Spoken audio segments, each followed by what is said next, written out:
Hey, everyone. I'm not trying to like look here and see who's everyone. I see 3 Erics and a Kaylin. I have to go get some water. I am parched. Hold on a second.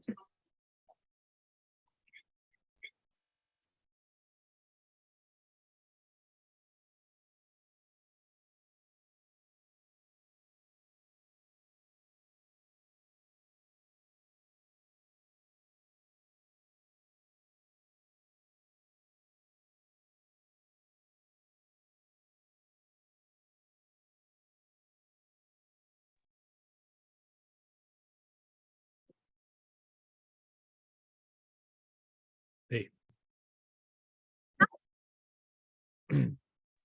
Hello.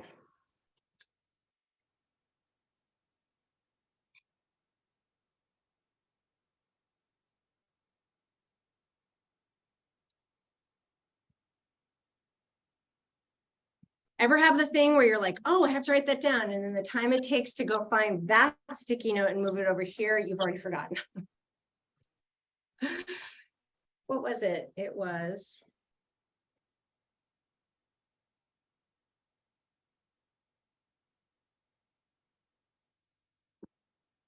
Cool. Hey, Megan. Hey, hello. So we have Ella and Kaylin and Genevieve. Ella, we haven't met. I'm Lauren Gwynn. I am with Oregon State University. Who are you with? Sorry, I haven't met you. No worries. I'm with the Rogue Valley Food System Network. So I'm just popping in to kind of get some updates and see what's happening. I am a big fan of the Rogue Valley Food Systems Network for sure. I was just on the phone with Stu O'Neill today, learning more about the great work with Rogue Food Unites. Isn't that what's called? Rogue Food Unites? Yeah. Oof. Yeah, they're doing awesome stuff. Yeah. Cool. Hey, Alice. So since, oh, let me look for, I'm sure it's just an insane time and people are like, what are we doing? What meeting is this? I'm just pulling up.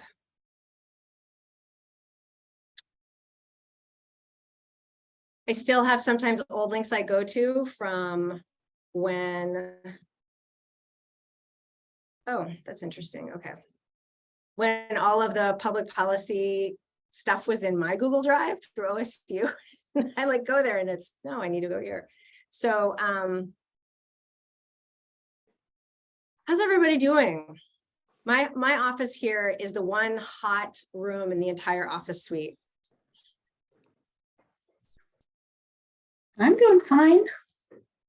Excellent. The pollen count is high. I had a colleague, we just had our 2-day statewide Center for Small Farms and Community Food Systems team meeting. And one of my colleagues is very allergic and she just sneezed through like the last couple of hours. It was terrible, poor thing. All right, well, hey, Amy. I have a question about process while we're getting settled. Sometimes I have a little concern about having these meetings recorded. And I just want to clarify how they're shared and how they're used and understand how I should, so I can understand how I might modify what I will share and not share. I don't know, because Eric, you're using them, are we sharing them out with the rest of the working group or are we just sharing out notes? I send out the summary to the entire working group, but then the video recording also goes to the YouTube channel. So I think what we said, yeah, I think what we said at the very beginning of getting going this year, leading up to the legislature and then through the legislature was, this space was not the space to share top secret information. This space was to share as much as you can that could be shared, for example, with the rest of the Community Food Systems Network. If we need to have spaces, if OCFSN needs to support convening spaces where top secret information can be shared, we can. But at this point, you all have strong enough relationships that you are able to convene those conversations. And that I think probably would have been a good thing for us to do maybe every meeting and remind. But we can start doing that now. I think probably I have been counting on all of you to clarify the boundaries for yourselves and then share accordingly. But thank you for asking, Megan, so that we can answer that. Got it. Yeah, let's make sure there's a reminder each time about how the recording will be used. Yes, and I think there will only be one more meeting after this in June, and then the gavel falls, and then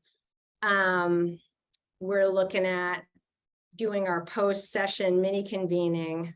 And this is in the notes, but the date that played out the best is July 11th at 1:30 p.m., which is, it would be a 2-hour thing. And I sent some info to Eric to send out a save the date. And I think I just probably need to clarify a few things before that goes out. So Eric, you and I can follow up after if you want. It already went out. Oh, Yeah, did I it? think Oh, great, great. I just didn't know if I had said that- send this and it didn't make sense. Great, perfect, awesome. Hi, Greg. So no, I'll just shut up about that. So I think, let's see, that was the summary from last time. So we're going to start with general updates. I guess we're just going to do legislative updates first. What are we going to do? Sorry. Okay, general updates right now, short updates. Is there anything folks need to share? I just shared about the mini convening. The mini convening will be what we've done in the past, which is bills we watched, what happened. So as soon as the gavel goes down, Eric and I will be working together to get info from everybody about the bills and the budgets so that by the time we get to July 11th, we know what we're talking about, and then we'll also work on a structure for that. We can go to last year's and remember what we did and see if we want to build on that. But one of the great things about these mini convenings is it's a way to share information and then activate the rest of the network and thinking about the implications of that and what they might want to do going forward with the network or on their own or in working groups. The agenda in the chat. I think, what one is that? Is that what you just sent? Oh, that was at 2:03. Got it. Put it back in there. Ta-da. Okay. Oh, it went twice. Great. So does anyone have any short updates to share other than the legislature?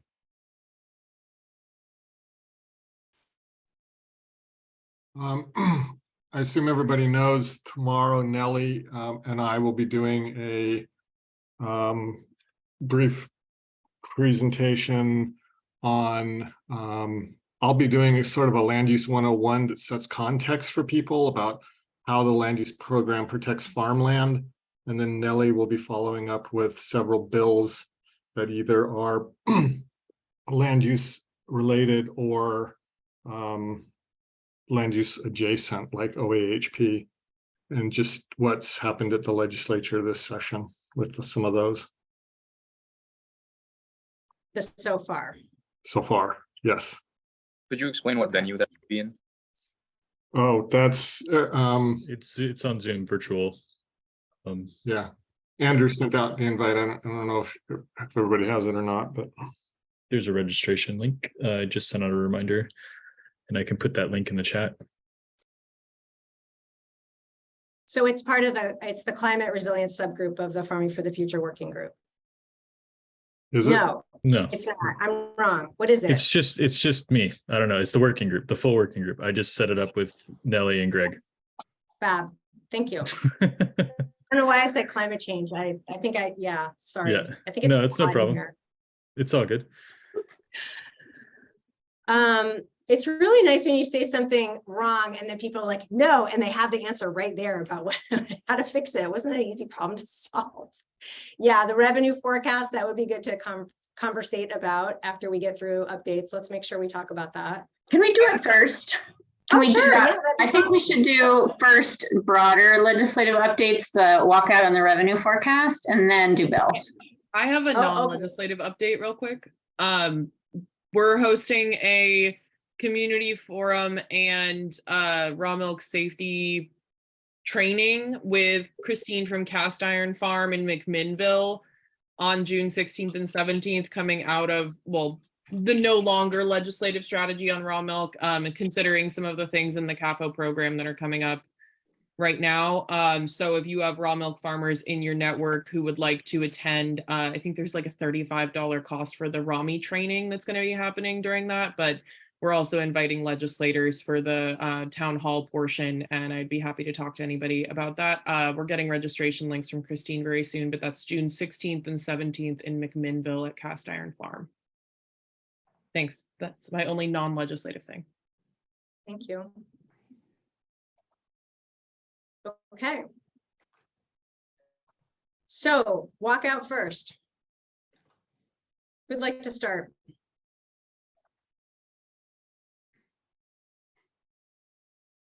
What is there to say? They're still walking out. Like Mason. Yeah, I can pop in real quick just because hey everyone, I'm Mason. I use they, them pronouns. I'm the Double Up Food Bucks organizer at OFB. I'm kind of covering Mackenzie today because she couldn't be here. I wanted to share Susanna's statement that she put out, as well as some different messaging that OFB is sharing right now, if that would be helpful.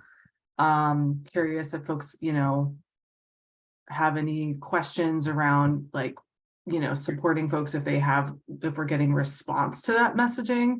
And by the way, folks might already have these resources, so sorry if this is duplicative, but I can put it in the notes, and then please let me know if there's any questions that come up that I can also relay to Mackenzie and the ABO team. But that's kind of what the work that we're doing in terms of just trying to get some messaging around the walkout out.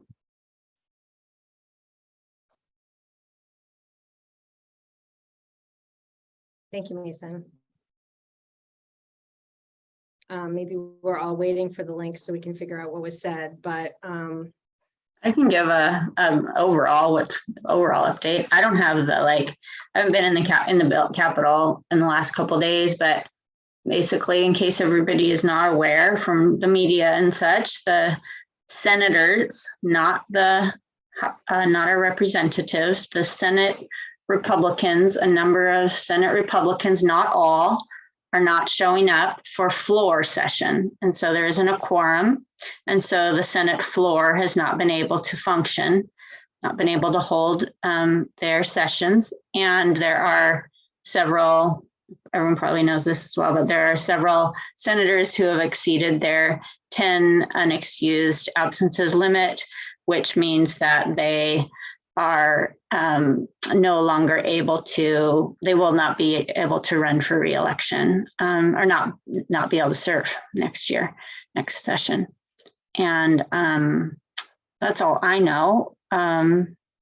There's some math that folks were doing in terms of I'm not gonna talk about that. So things are not functional right now on the Senate side, and that holds the House up too at some level as soon as bills are ready to be passed over. But otherwise, the House had been plugging away, and I think things are kind of slowing down now. Any other updates about that? Other perspectives? Info? I'm happy to add the perspective that the senators who have walked out and have 10 absences or more, they think that they have legal standing to not have to lose their ability to run for office again, because they think that it is a violation of their First Amendment protest. So we'll see. They're teeing up for a big legislative or big legal battle. They're fundraising right now for the Oregon 13. And so they don't think they are not going to be in office. They think they're going to have a lawsuit and win. So we'll see what happens.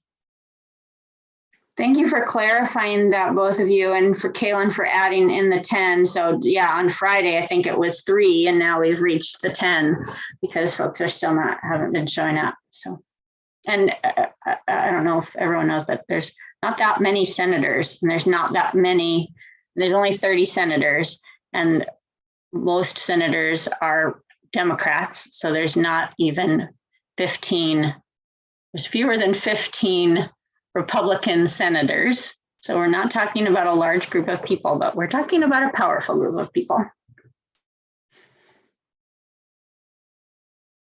I think there's like 13 total maybe, and 10 of them have not been showing up, and 2 or 3 of them have been.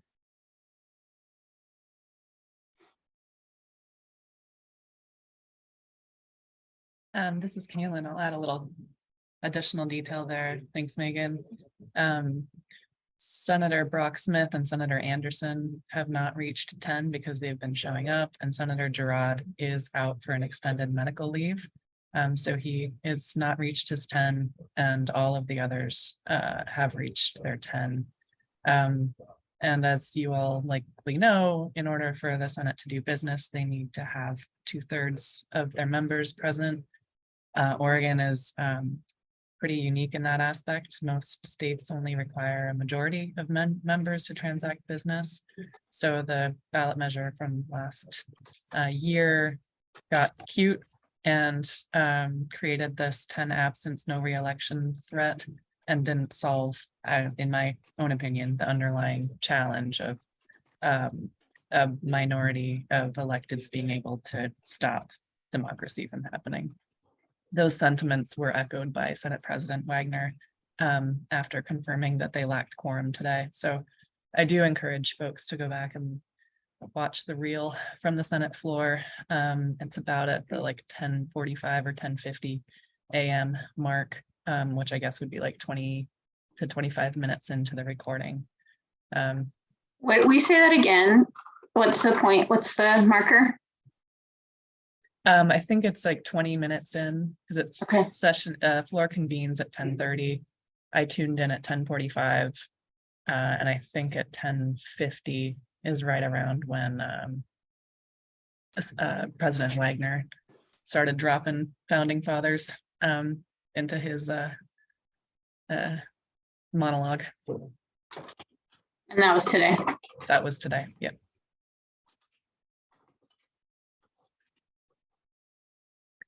I also encourage folks, if you're interested, you can sign up for the Senate Republicans press releases and the Senate Democrats press releases.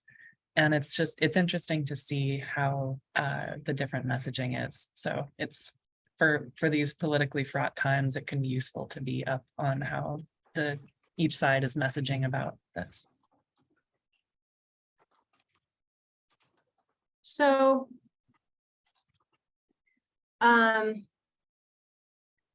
clearly there are people who are trying to run sort of worst case scenarios and second worst case scenarios. And at some point, we do know that the session will end.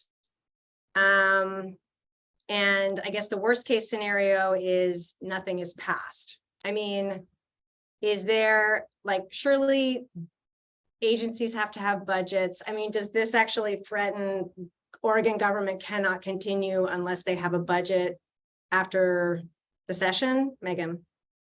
Technically, yes. Last time this happened, the senators showed up for the last 24 hours of session to pass the agency budgets, and nothing else got passed. That was in 2020. And that's kind of a general overstatement, but basically they showed up and did all night sessions for the last, they just held out as long as they could. And then they passed kind of the very most critical and a few bills, or maybe 20 bills overnight or something. I remember that now. Thank you. Kaylin?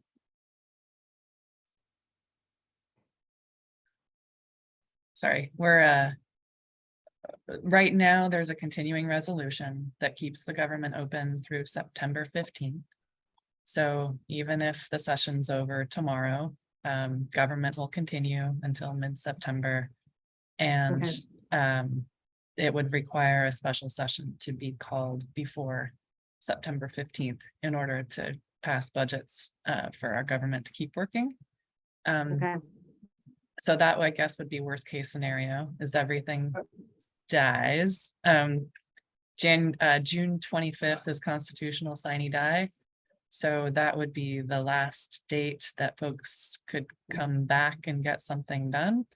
The messaging out of the Senate Republicans press releases is, we'll come back if you drop your priority bills around gender affirming care and abortion rights.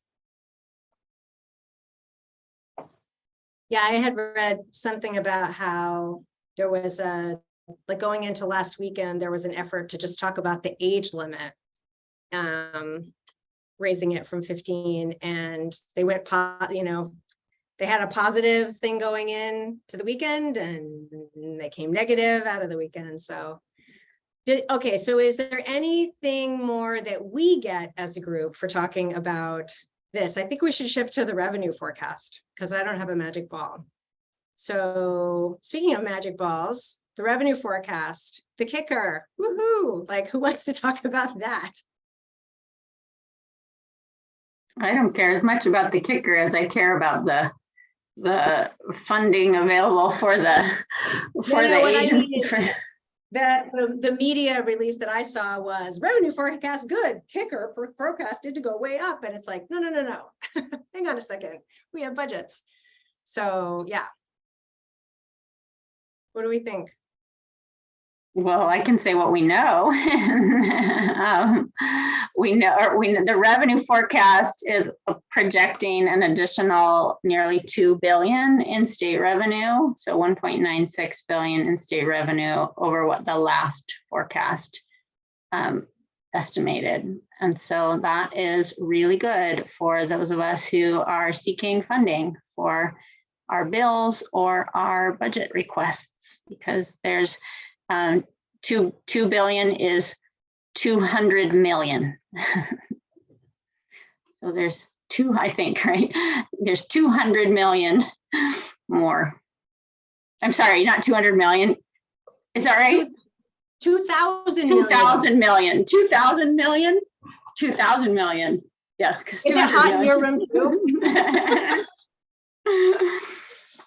So that is a lot of millions. Yes. So I guess, Genevieve, you asked a specific question about how all that money would impact the legislation. I mean, certainly it doesn't say, great, everybody gets full funding. There'll still be lots of ways to get things blocked. I mean, you could think, well, if the Republicans come back and they just start passing things, well, everyone will get all the money they need. But it's probably not just if they come back. There's probably still wrangling because lots of people don't want the government to get any bigger. Does anyone else have any particular intel about what happens based on what Megan just shared?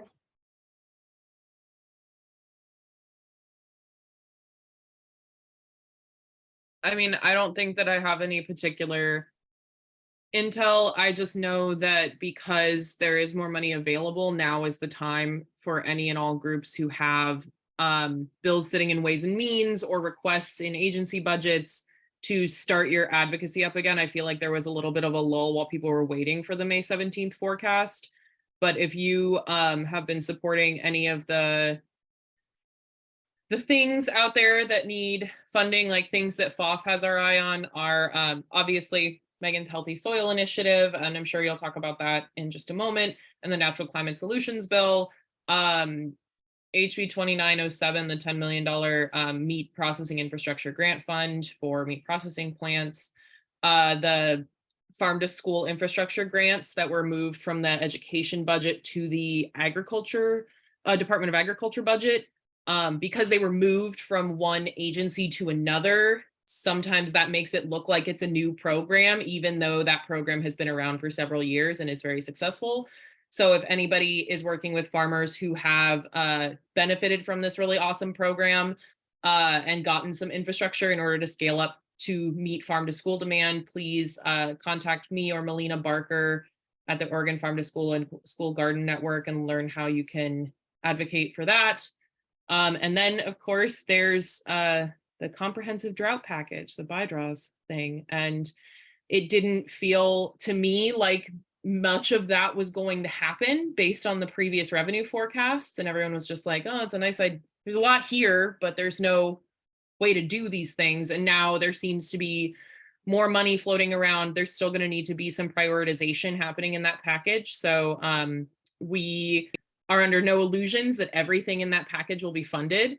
And I know Shin and Andrew and I have been working with Helm's office on the OCFSN allocation that's in there for local food systems and drought resilience. But just some things to keep an eye on. I'm sure I'm forgetting things, but those are things that we're monitoring. Alice, just on that last one, we've been hearing on buy draws that they're likely to focus on water quality and not on quantity or resilient. I mean, I'm sorry, water quantity and not on resilience is what we've been hearing. So that's the priorities around long-term resilience might be harder at this point. Yeah, they wrapped disaster relief and resilience into one fund in the OCFSN thing. So maybe they're just going to reword it. So we should all be prepared to not get funding, to get partial funding, or to be reworded into disaster relief if you have resilience funding. Thank you for the framing there, Greg. It's who knows what's going to happen. There's definitely a lot that's going to get cut from that package.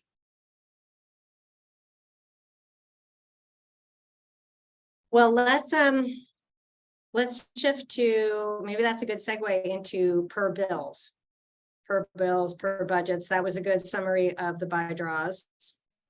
Alice, do you want to keep moving and talk about other specific bill or budget updates?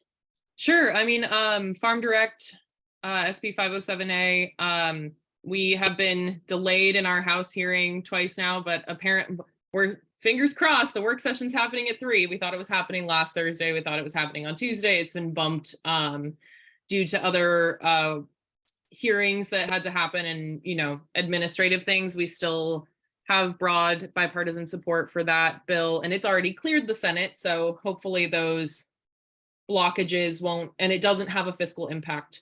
So hopefully the blockages that are happening because of the walkouts won't prevent Farm Direct from being passed. I'll let you know more after the work session at 3 o'clock. I'll let Amy talk about canola, but that was also a hearing that happened this week that we participated in. SB 85, the factory farm moratorium. I don't have a lot to say because not a lot of details are public at this moment. I will say that the -4 amendment, that is the most recent publicly shared amendment that's on OLIS, is not the final form of that bill. So just anticipate that there are changes in the works, and we're working with coalition, with the legislators to have something to share, but it's a lot different than we anticipated. And that's all I have to say about that right now. Yeah. I think that's all I have to say. Thanks all. Okay. Cool. Hi, Rose. Welcome. I just put the link to the notes in the chat. We're going around and talking about specific bills. And let's see, Greg, you ready to go? Sure, as soon as I find what screen is open and where the mute button is. Let's see, I would say a lot of I mean, we're paying attention to housing bills, one of which has already been passed and signed. Transportation bills, especially the one regarding the new bridge going over the Columbia. And then a whole bunch of, I was just looking at our list on our website. I'll post this so people can see everything we're following, and there's a hell of a lot of it this year. I would say a lot of the bad bills that we were watching are either dead or they're being held somewhere like in rules as potential trade bait for getting votes for things that are totally unrelated. And we're pretty concerned about that.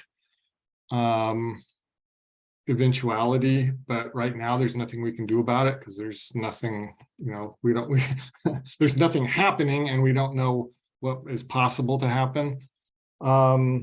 We sent out an alert today on the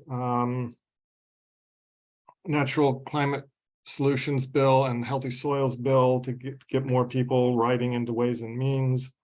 And most of the rest of it, we're just watching at the moment to see what happens. I don't have a lot of update that hasn't been said already, I think. Thank you, Greg, for the action alert. So great. You're welcome. Megan, is this a good jump off point for you? Sure. ORCAN is championing the Healthy Soils Bill, House Bill 2998.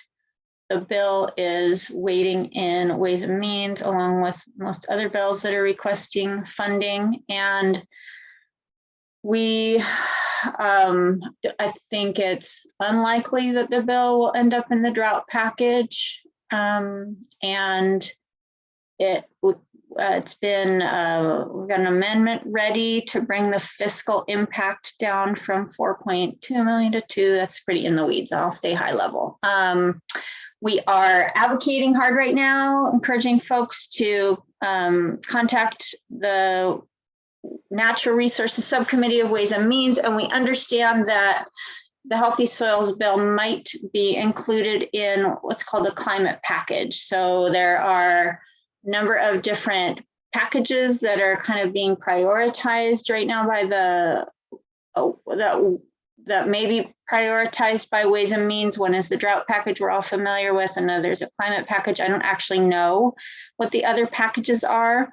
And so having the Healthy Soils Bill potentially folded into the climate package gives it some legs to stand on in terms of potentially getting funded.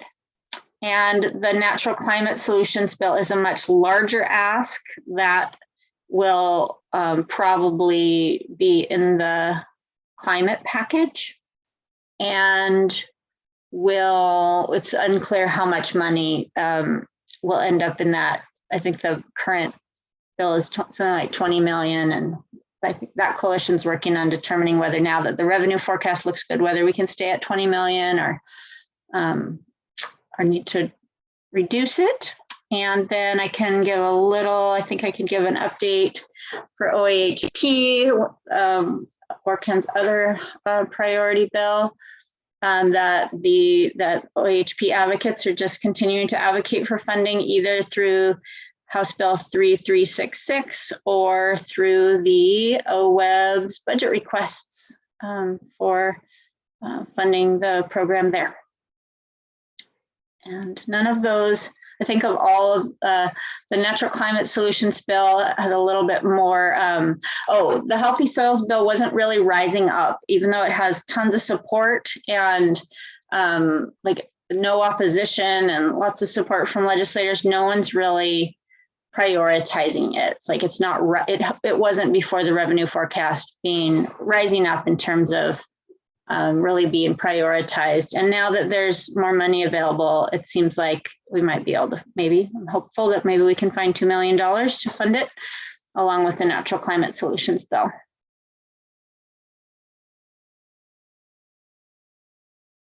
Cool. That's it. Thanks, Megan. Mason, how about you?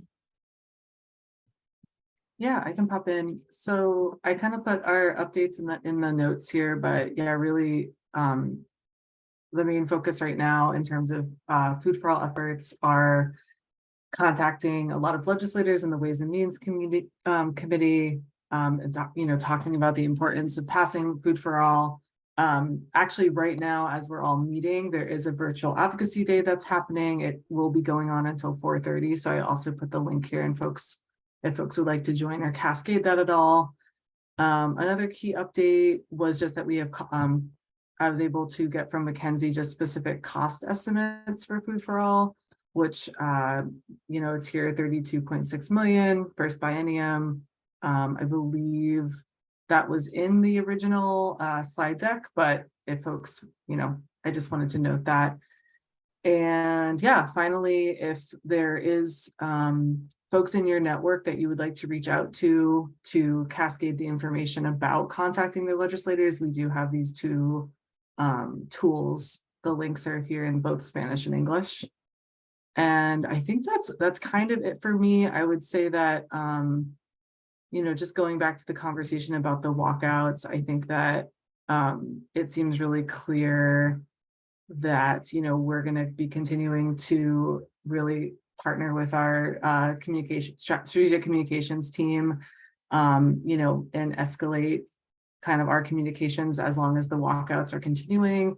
Obviously, legislators are pinpointing a lot of different bills that are the reason for their walkout. I think as many as like 20 different bills have been brought up by GOP leadership as to why they're walking out, everything from gun control to the comprehensive healthcare. So I think, it's important as folks are able to connect in with some of our, I believe it's probably through Susanna's message, you can sign up to get action alerts, because we will be sort of approaching, cascading different action alerts out to folks. So we hopefully can have a united voice around why we need folks to return to work to pass, all of these different priorities. So if you're not already signed up for sort of some of our advocacy action alerts, I can drop the link in the chat so folks can get signed up if you would like to be aware of when those communications come out. Cool. Thanks, Mason. Yeah, I am sure that there's a lot of things that people are having stumpy feet about. Kaylin, do you have items to share? Sure. Thanks, Lauren, and thanks, everybody. So I work as the Oregon Water Initiative lead for the Wild Salmon Center. I know most of you, have met some of you, and I'm meeting some of you for the first time today. I focus heavily on water policy. I'm a water lawyer by training, and a lot of my work is at the intersection of agriculture and rivers. Turns out rivers support both fish, like what Wild Salmon Center is looking at, and food, what OCFSN is looking at. So when we have healthy rivers, everybody's healthier. So we, as part of a group that it's called the Oregon Water Partnership, which is 7 conservation groups that have come together for this session and hopefully beyond. We've passed our priority bill for the session. It was signed into law last week, and I think actually became law, or it's enrolled or whatever it is, this week, and it's House Bill 3164. It makes permanent a program where water right holders, usually irrigators, but can be for other water right types too, can use their water right for the first part of the year to grow stuff, and then protect that water in the river to increase in-stream flows later in the summer when stuff isn't growing as well, but fish really need the water. So that program's been around since the early 2000s. It was at risk of sunsetting next year, and now it's a permanent part of the toolkit. So wanted to highlight that one just so that you're all aware, and you can be thinking about whether there's any sort of producers or growers that you come into contact where that might be a water management tool that they would be interested in exploring now that it's not going away right away. We're also heavily involved in advocacy around the drought package. And so we also have been working with Reps Helm and Owens, and now the broader table of legislators whose job it is to try to pare it down from 350 million down to a lot smaller number. And the numbers that we've heard thrown around last week were 10 to 20 million of general fund, 60 to 80 million of bonds, and are hearing let's plan for that upper level of 20 and 80. But hopefully yesterday's forecast, I keep forgetting what day it is, means that maybe we can go even higher. And aside from that, there's some, to the earlier point, there's some bills that are hanging out in rules and other weird places. And just kind of keeping an eye on those. Greg, to your point about trade bait, those could certainly be used as ways to get folks back in the building they have before. And so just trying to keep our fingers on the pulse, but always happy to answer any questions that folks have about water stuff that I'm involved in. And if I don't know the answers, I know lots of people who do. So just appreciate, I've been tracking this work, and I know that water has been a perennial highlight and came out really high in the survey. So really hope to keep the lines open between our groups. Thanks. Thanks, Kaylin. And when you said there are bills in weird places, I just started thinking about there could be a really awesome and terrible rewrite of that Garth Brooks song, Friends in Low Places. It could be about bills in weird places. But I'll that's all I'll say. I'll take any chuckles I can get right now. Oh, I didn't ask Genevieve. I wish I had known. I don't know if Genevieve has any bills. But Amy, please tell us what's up. Sure. Yeah, I'm going to have to jump off. I'm kind of coordinating some last minute testimony submissions. So yeah, as Alice said, we had a couple of different public hearings for SB 789, the canola bill to protect the Willamette Valley Protected District's brassica seed production. And if this bill doesn't pass, so we are worried about a walkout, it would be like falling off a cliff because there's a sunset. So it would default to 0 regulations, which is not the case for any of Oregon's 4 canola protected districts. So it's kind of a bummer. And it's really contentious. So because Rep. Sharp, who has long been a canola proponent, sits on the committee that the bill is in front of. But we have a work session for that bill right after this, and then we'll find out what happens. The Oregon Organic Coalition also has a bill still in Senate rules that's still alive, and that's what we call our farmer support bill, and it would be a state match to USDA's organic cost share. It also has some transition support, just like soil testing and some education. And we've also done advocacy that we have heard is looking good for an organic policy specialist at the Oregon Department of Agriculture, as well as expanding the organic extension program. So still live, obviously concerned about the walkouts too, big bummer. Kind of just want to get it's all hands on deck to get canola out of committee, and then ideally get it onto the floor as soon as possible, just to safeguard if the session does blow up. That's something that would, really might not get brought back soon enough. So that's kind of where all my energy has been going into. Oh my gosh, and everything else, of course. Yeah, all of you, it's just exhausting to even hear about it. I mean, it's just an uber drive. Rose, do you have anything from the legislature you're particularly following that you we're focusing on particular bills and budgets? Oh, you're on mute. Hi, everybody. It's so wonderful to see you. And my heart goes to you because it's a very high stress time for you all. You're doing a lot of sacrifice on behalf of the people to make ourselves a better world. I just got back from Mendo Island Farms, which is the most fabulous organic farm, and I took my in out there. So I'm pretty late getting here today. I am not following too much policy right now because I'm deeply immersed in my interns and trying to get them to be, these ladies don't necessarily want to have a life as a farmer, but we're really engaging them in, native plant nursery work and developing herbal products based on native medicine. So I'm afraid I don't have much of room to say. You're totally good. Each and every one of wonderful work you're doing. Thanks, Rose. It's great to have a great story like that in the middle of all this chaos. I mean, no, it's not chaos. It's just how it happens, right? Thank you, Rose. That's a really lovely image. Ella, do you have anything to share? I don't know if, no, you're just you're listening. Yeah. Okay, great. All right, so I think we've covered a lot, and I want to give you some of your time back to go do the things you need to do. I think I would just, oh, Megan, go ahead. Wondering if anybody would be up for staying on to chat about the OCFSN Disaster Relief Fund. Maybe if, oh, Alice, you've got a hearing, don't you? Anyway, I'd love to chat with maybe Andrew, Alice, maybe Lauren about the OCFSN Disaster Relief Fund. I can stay on for a little while. It's just a working, or it's a work session. So like either happens or it doesn't. I don't get to. Yeah. Yeah. You're just watching. Yeah.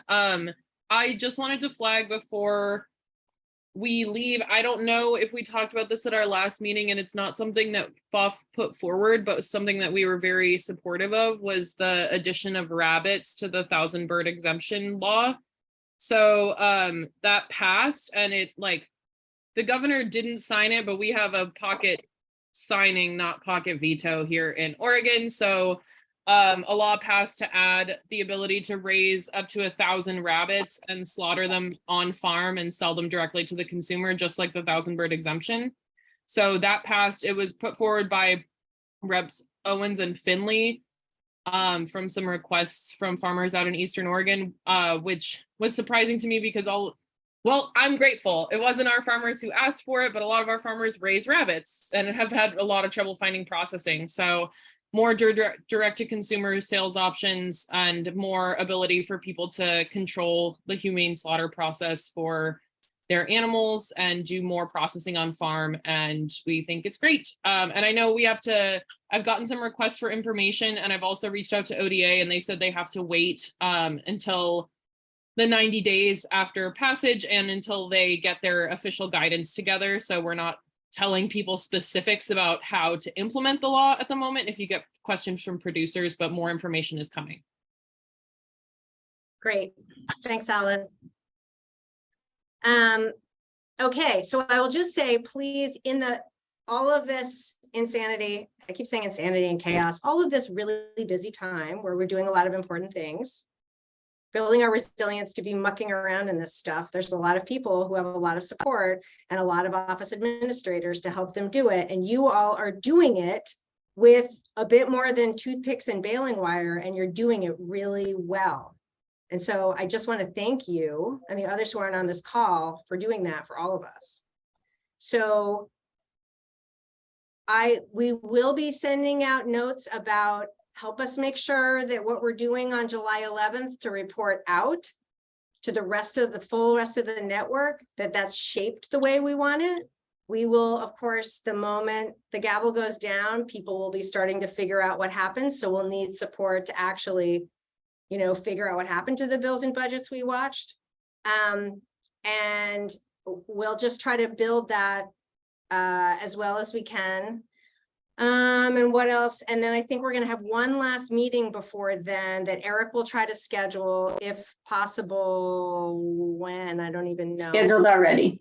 It's already on the Oh, well, then they've already done it. Great. I'm so happy if things happen that I have no idea about. That's the way it's supposed to work. So thank you, Eric, for already doing that. And some of us will stay on, but the rest of you have a good time. Thank you. Thanks.